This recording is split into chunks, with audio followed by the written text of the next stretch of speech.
Hello बच्चों, नमस्कार, स्वागत, अभिनंदन आप सबका एक्लॉन एजुकेशन पर। मेरा नाम है सुमित और साइंस रिवीजन सीरीज के अंडर एक बार फिर से मैं आपके सामने उपस्थित हो चुका हूं एक और इम्पोर्टेंट सेशन के साथ। और अभी हम लोग चैप्टर नंबर 3 के ऊपर चर्चा कर रहे हैं। मेटल्स नॉन मेटल्स के कॉन्सेप्ट को जान रहे हैं क्लास 10th के रिवीजन कैटेगरी के अंतर्गत। और आज हम लोग इसमें चौथे पार्ट के ऊपर चर्चा करेंगे। इससे पहले हम लोग इस चैप्टर में 3 पार्ट्स के ऊपर बातचीत कर चुके हैं, बहुत सारे कॉन्सेप्ट हमने डिस्कस किए हैं। और आज चौथे पार्ट में क्या है उसके ऊपर हम लोग चर्चा करेंगे। लेकिन आगे बढ़ने से पहले रिक्वेस्ट यही है कि आप इस सेशन को लाइक शेयर कर दीजिए और चैनल को सब्सक्राइब भी कर सकते हैं अगर आपको कंटेंट अच्छा लगता है तो। बाकी आज की कहानी में हम क्या बात करेंगे, सबसे पहला पॉइंट कि मैंने आपको पहले बताया था कि अलग अलग पार्ट्स में हम लोग स्टेप बाय स्टेप इस पूरे चैप्टर को डिवाइड करके पढ़ने का प्रयास करेंगे। और इसी क्रम में हमारे सामने मेटल नॉन मेटल की स्टडी का एक और अप्रोच है। और अप्रोच ये है, एक क्वेश्चन के रूप में आपके सामने एक इनपुट दिख रहा होगा, how do metal react with the solution of other metal salts. मतलब कोई एक मेटल है, जैसे एग्जांपल के तौर पर आप देखो कि आयरन एक मेटल है, ठीक बात है। और एक दूसरा मेटल है कॉपर, जिसका सॉल्ट सॉल्यूशन आप यहां पे देख रहे हो, कॉपर सल्फेट, है ना। तो अब यही एक एक जनरलाइज क्वेश्चन यहाँ पे पूछा जा रहा है कि जब कोई मेटल किसी दूसरे मेटल के, एक मेटल है, अदर मेटल है, दूसरे मेटल सॉल्ट सॉल्यूशन के साथ अगर रिएक्ट करेगा तो क्या होगा, कैसे रिएक्ट करेगा, क्या होता है इसका कॉन्सेप्ट। आपको पहले चैप्टर में जो हम लोग डिस्प्लेसमेंट रिएक्शन पढ़ रहे थे, ये याद है। ये उसी कॉन्सेप्ट को इस फॉर्मेट में समझाने का प्रयास किया जा रहा है, डिस्प्लेसमेंट रिएक्शन। अब जैसे देखो, आयरन एक मेटल है और कॉपर के सल्फेट सॉल्यूशन, यानी कॉपर सल्फेट मेटल सॉल्ट जिसको हम कहते हैं, इसके साथ रिएक्शन हो रहा है। और रिएक्शन होने से क्या हुआ, आयरन ने कॉपर को डिस्प्लेस कर दिया, कॉपर बेचारा अकेला हो गया, है ना। और खुद ही आयरन कॉपर की जगह पे जाके बैठ गया, तो इससे बन गया आयरन सल्फेट। ये रिएक्शन हो रहा है, इसको कहते हैं डिस्प्लेसमेंट रिएक्शन, ठीक है ना। कॉपर को हटा के आयरन खुद ही उसकी जगह पे बैठ गया, this is something displacement reaction. जैसे आप जनरल डायग्राम में आप देख सकते हो कि ए कोई मेटल है और बी सी कोई मेटल का, कोई अदर मेटल का एक सॉल्ट सॉल्यूशन है, ठीक है। अब यहाँ रिएक्शन हो रहा है, ए बी को हटा देता है, बी अकेला हो जाता है, और ए सी के साथ खुद ही बैठ जाता है। तो यहाँ ए समझ लो आयरन है और बी है कॉपर और सी तो सल्फेट है, ठीक है ना। तो इसको हम कहते हैं डिस्प्लेसमेंट रिएक्शन। और इन जनरल ये कंडीशनल होता है रिएक्शन, ठीक है ना। अगर आयरन ने कॉपर को हटा दिया और आयरन खुद ही इसकी जगह पे आ गया, तो इसका मतलब यही है, ये तभी पॉसिबल है जब आयरन ज्यादा रिएक्टिव होगा कॉपर से। If iron is more reactive than copper, then iron can displace copper from its salt solution, right. Otherwise it is not possible. मतलब अगर एक मेटल दूसरे मेटल से ज्यादा रिएक्टिव है, तो ज्यादा रिएक्टिव मेटल अपने से कम रिएक्टिव मेटल को उसके सॉल्यूशन से डिस्प्लेस कर सकता है। इसी को हम लोग कहते हैं डिस्प्लेसमेंट रिएक्शन। और यहां यहीं पे हो रहा है ये चीज। तो इसलिए ये रिएक्शन होगा कि नहीं होगा, ये डिपेंड करता है कि मेटल कैसा है, कौन ज्यादा रिएक्टिव है, कौन कम रिएक्टिव है। फॉर एग्जाम्पल आपके सामने ये एक विजुअल मैं आपको दिखा रहा हूं। जैसे एक टेस्ट ट्यूब है और इसमें एक सॉल्यूशन लिया, पहला वाला जैसे ए टेस्ट ट्यूब है, ये देखो, इसमें एक सॉल्यूशन लिया और ये है कॉपर सल्फेट सॉल्यूशन, जो अभी मैं आपको रिएक्शन में बता रहा था, ये ले लिया, ठीक है। और इसमें आयरन का एक कील डाल दिया, आयरन नेल, मतलब कि ये आयरन मतलब आयरन, Fe, ठीक है, मेटल हो गया, इसको डाला। इन दोनों के बीच में रिएक्शन पॉसिबल है, सो रिएक्शन यस हैपेंड। और हुआ क्या, कॉपर सल्फेट से कॉपर हट गया और फिर ये आयरन सल्फेट बन गया, रिएक्शन हैपन हुआ है। लेकिन जो दूसरा आप ये देखोगे ना, ये देखो इस केस में, इसमें क्या है कि FeSO4 लिया है, आयरन सल्फेट सॉल्यूशन ये यहां पे है, और इसमें जो तार डाला है ये कॉपर डाला है, कॉपर, ठीक है ना। कॉपर एक मेटल हो गया। आपको पता है यहां पे रिएक्शन इज नॉट पॉसिबल। क्यों? क्योंकि ऑलरेडी हम पहले केस में देख चुके हैं कि iron is more reactive than copper, ठीक है ना। तो आयरन तो कॉपर को उसके सॉल्यूशन से डिस्प्लेस कर सकता है, लेकिन कॉपर आयरन को डिस्प्लेस नहीं कर सकता है। That means this reaction is possible, but second reaction जो कि बी टेस्ट ट्यूब में हम लोग ट्राई कर रहे हैं, ये रिएक्शन नहीं हो रहा है, क्योंकि हमें पता है कि copper is less reactive then iron, और रिएक्टिविटी सीरीज में जब कोई मेटल ज्यादा रिएक्टिव होगा दूसरे से तभी उसको डिस्प्लेस कर सकता है। कॉपर को डिस्प्लेस कर रहा है ये आयरन, लेकिन कॉपर आयरन को नहीं कर पाएगा। क्यों नहीं कर पाएगा? क्योंकि कॉपर कम रिएक्टिव है आयरन से। So reactive metals can displace less reactive metals from their compounds in solution और मोल्टेन फॉर्म। तो यही है डिस्प्लेसमेंट रिएक्शन का कॉन्सेप्ट। इसलिए इस सवाल का जवाब हमें मिल गया कि how do metal react with solution of other metal salts. It is conditional reaction.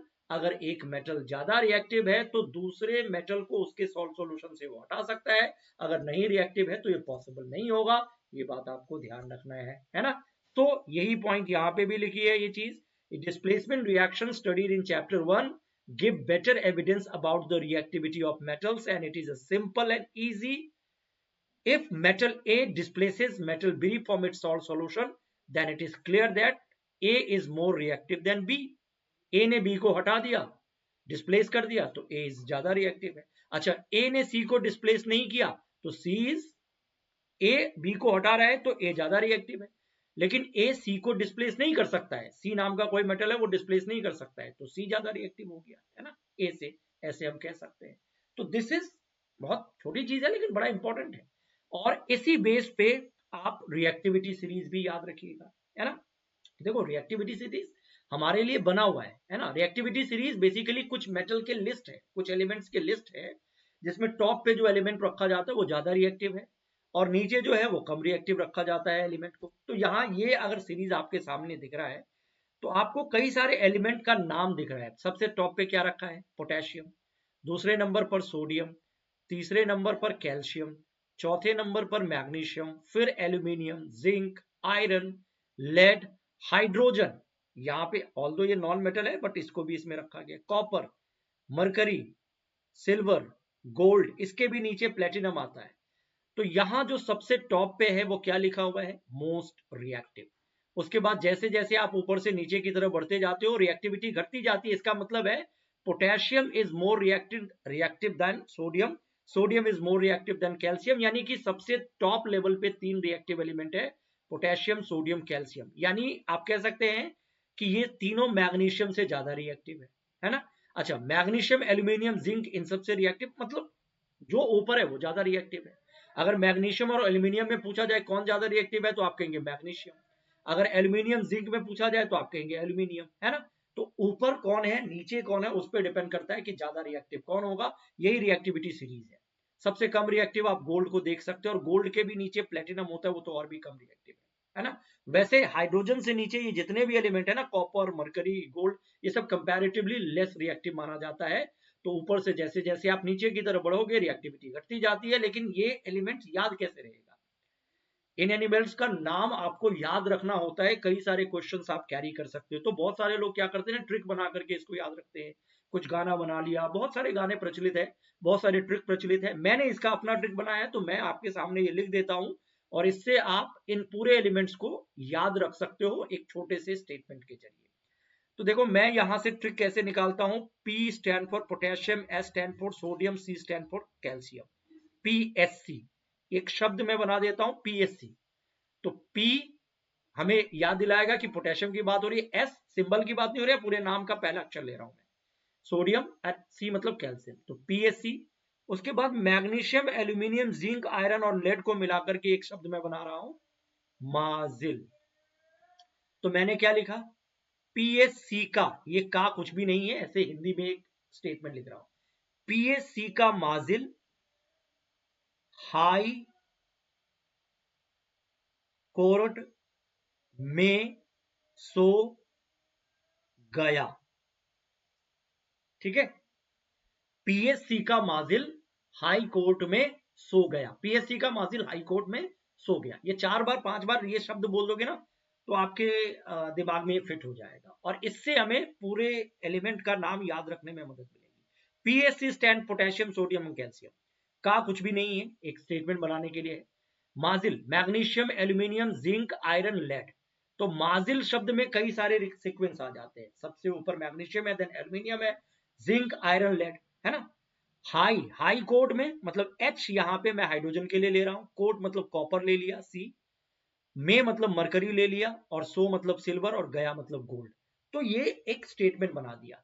ये रहा आपका माजिल, हाई, कोट, में, सो मतलब एस, गया मतलब गोल्ड। तो ये गाना आप याद रख सकते हो, और इसके बाद किसी भी तरीके से आपके सामने स्टेटमेंट आएगा, आप इसका सॉल्यूशन निकाल लोगे, ठीक है ना। तो इसमें कितने एलिमेंट हैं? 1 2 3 4 5 6 7 8 9 10 11 12 13 14 लिख दिया। 13 एलिमेंट का मैंने गाना बनाया। कुछ कुछ और एलिमेंट जैसे जब आप और आगे बढ़ोगे ना, तो कुछ कुछ इस एक्टिविटी सीरीज में एक दो और एलिमेंट इंसर्ट कर दिया जाएगा। मैं चाहता हूं यही याद रख लो, इसी से आपका काम चल जाएगा। लेकिन और कुछ याद रखना है तो देखो, गोल्ड के नीचे प्लेटिनम है, ये मैंने बोला था, ये सबसे कम रिएक्टिव हो गया, है ना। तो यहां तक तो वही सब चीज है, लेकिन एक एक्स्ट्रा प्लेटिनम आ गया, और एक दो एक्स्ट्रा एलिमेंट कहां आया? सोडियम और कैल्शियम के बीच में बेरियम आ गया। तो ये स्टार लगा देता हूं, आप चाहो तो याद रखो, नहीं तो पिछले वाले सीरीज से ही काम चला सकते हो। बाकी एक्स्ट्रा निकेल आ गया, तो 3 एक्स्ट्रा एलिमेंट निकेल और टिन आ गया, ठीक है ना। 4 एक्स्ट्रा एलिमेंट आ गया। बाकी इससे बाहर कुछ नहीं आपसे पूछा जाता, ऑल्दो आप इसी गाने से काम चला सकते हो, ठीक है ना।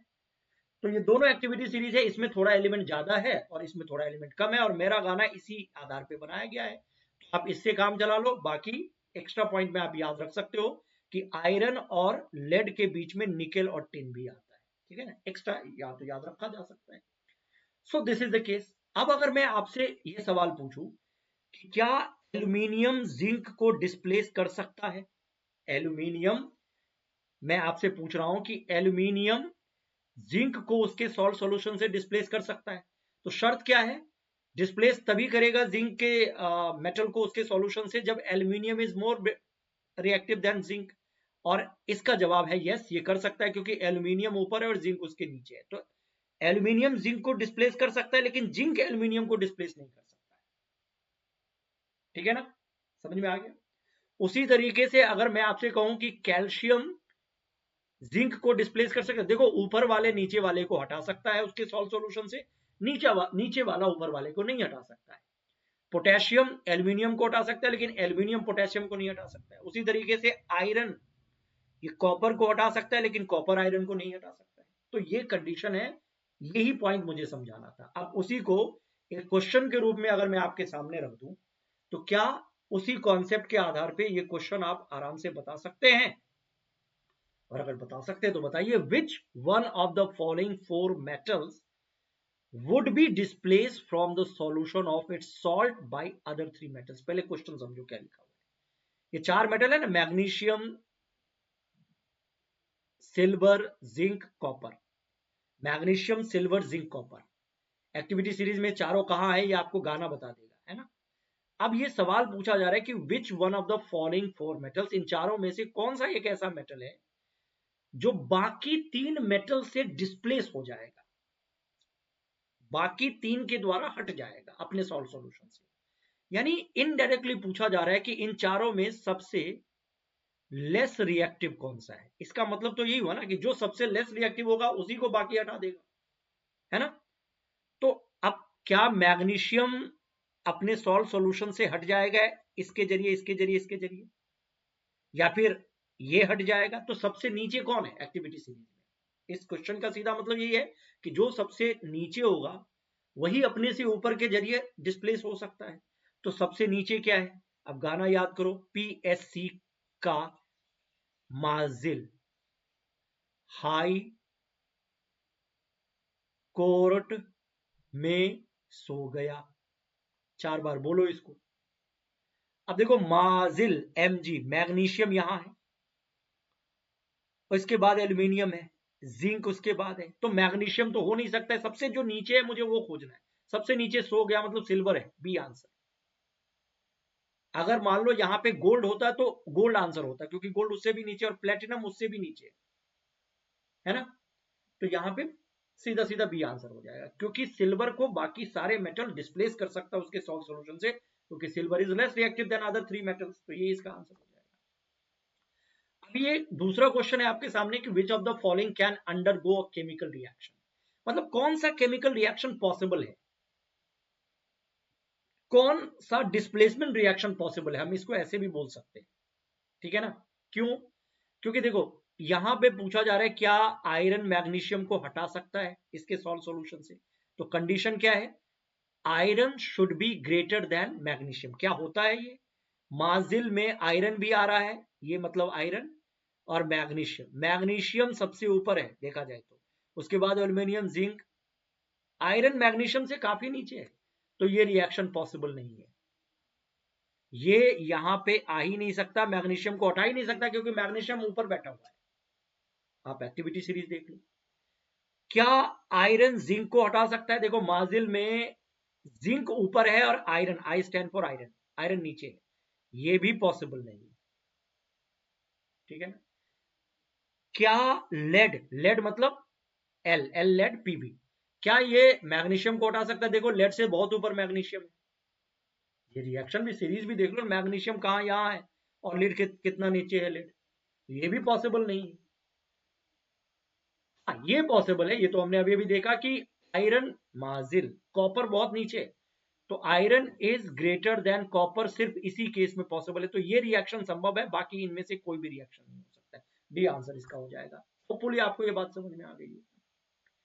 अब एक इसी कॉन्सेप्ट को एक तीसरे फॉर्मेट में, तीसरे क्वेश्चन में इस तरीके से पूछा गया है, जिसमें आपको थोड़ा सा अपना कॉमन सेंस लगाना है, क्या लगा के बता सकते हैं, अगर बता सकते हैं तो बताइए तीसरे क्वेश्चन का क्या आंसर होगा। क्या लिखा है, food cans are coated with tin not with zinc, जैसे फूड कंटेनर होता है या फूड कैन है, जैसे मान लो कोई डब्बा है, इसमें आपको कुछ खाना रखना है, फूड रखना है, ठीक है, तो ये जो कंटेनर है ना, इसको इसके ऊपर ना अगर किसी मेटल का कोट लगा देते हैं फूड को प्रोटेक्ट करने के लिए या हेल्थ की दृष्टि से, तो ये टिन लगाते हैं।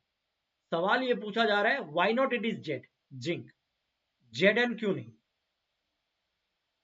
अब आप बता सकते हो इसका जवाब, टिन ही क्यों लगाते, टिन का कोट क्यों लगाते। पहला ऑप्शन दिया हुआ है कि zinc is costlier then tin, मतलब जिंक महंगा है इसलिए नहीं लगाते, क्या ये सही रीजन है, या zinc has a higher melting point than tin, या zinc is more reactive than tin, या zinc is less reactive than tin. तो अब देखो सीधी सी बात है, अगर किसी ज्यादा रिएक्टिव मेटल का कोट लगाओगे, वो हो सकता है कि जो खाना आपने अंदर कैन के अंदर डाला है, कंटेनर के अंदर डाला है, उससे वो रिएक्ट करके टॉक्सिक कंटेंट जनरेट करे, रिएक्शन ऐसे मटेरियल का कोट लगाना होगा जो कंपैरेटिवली आपके सामने लेस रिएक्टिव है। अगर आपके पास दो ऑप्शन है, जिंक भी है, मान लो अभी फिलहाल दो ही ऑप्शन की बात कर रहा हूँ, ये क्वेश्चन में यही है, टिन भी है, तो आप किसका कोट लगाना प्रेफर करोगे, जो लेस रिएक्टिव होगा, क्योंकि जो ज्यादा रिएक्टिव होगा उसको लगा दोगे तो भोजन के साथ, खाने के साथ वो रिएक्ट करके कुछ नया प्रोडक्ट बना दे, खाना खराब हो जाए, कुछ भी हो सकता है। तो इसका मतलब है कि जिंक जो है कंपैरेटिवली ज्यादा रिएक्टिव है टिन से, इसीलिए अगर जिंक लेस रिएक्टिव होता तो जिंक का लगाते, और वैसे भी माजिल में हमें पता चल जाता है कि जिंक का पोजीशन कहां है, माजिल देखो लेड यहां है और जिंक यहां है, तो जिंक पहले आता है एक्टिविटी सीरीज में, ऊपर आता है, तो zinc is more reactive than tin, ठीक है ना, और जो कम रिएक्टिव होता है उसका कोट लगाओगे तो रिएक्शन होने के चांसेस कम है, ज्यादा रिएक्टिव को लगा दोगे तो बहुत तेज रिएक्शन होगा, so zinc is more reactive than tin, this is the correct answer. उसी कॉन्सेप्ट को इस फॉर्मेट में आपके सामने रख दिया गया, पूछा गया, और इसका आंसर भी आप आराम से दे सकते, तो ये था हमारा आज का कॉन्सेप्ट, ठीक है ना। क्या था आज का कॉन्सेप्ट, थोड़ा सा कॉन्सेप्ट एक एक पॉइंट के हिसाब से चीजों को डिस्कस करें इत्मीनान से। सीधा कॉन्सेप्ट था कि कोई एक मेटल किसी दूसरे मेटल के सॉल्ट सॉल्यूशन से रिएक्ट करता है तो क्या होता है, तो इसका कंक्लूजन ये है कि कंडीशनल रिएक्शन होता है। If metal A is more reactive than metal B, then metal A can displace metal B from its salt solution. This reaction is possibly called displacement reaction, which we have already discussed in the earlier classes, right? तो यही था आज का concept, metal non metal में भी ये हमने थोड़ा सा रिवाइज कर लिया, बस अगली बार हम लोग जब मिलेंगे तो कुछ और कॉन्सेप्ट के ऊपर चर्चा करेंगे, ये स्टेप बाय स्टेप छोटे छोटे टुकड़ों में क्लास चलेगी आपकी, ठीक है ना। तो मैं उम्मीद करता हूं कि ये सेशन आपको समझ में आया होगा, सारी कहानी आपने समझ लिया होगा, एक्टिविटी सीरीज में सारे एलिमेंट का नाम आपने गाने के थ्रू याद कर लिया होगा। बाकी सेशन लाइक करो, चैनल सब्सक्राइब करो, इतना मैं रिक्वेस्ट आपसे करूंगा, और इस प्रॉमिस के साथ कि मैं अगले क्लास में आपसे आकर के मिलता हूं। देखते रहिए, जुड़े रहिए चैनल के साथ। ठीक है जी, ओके, बाय बाय।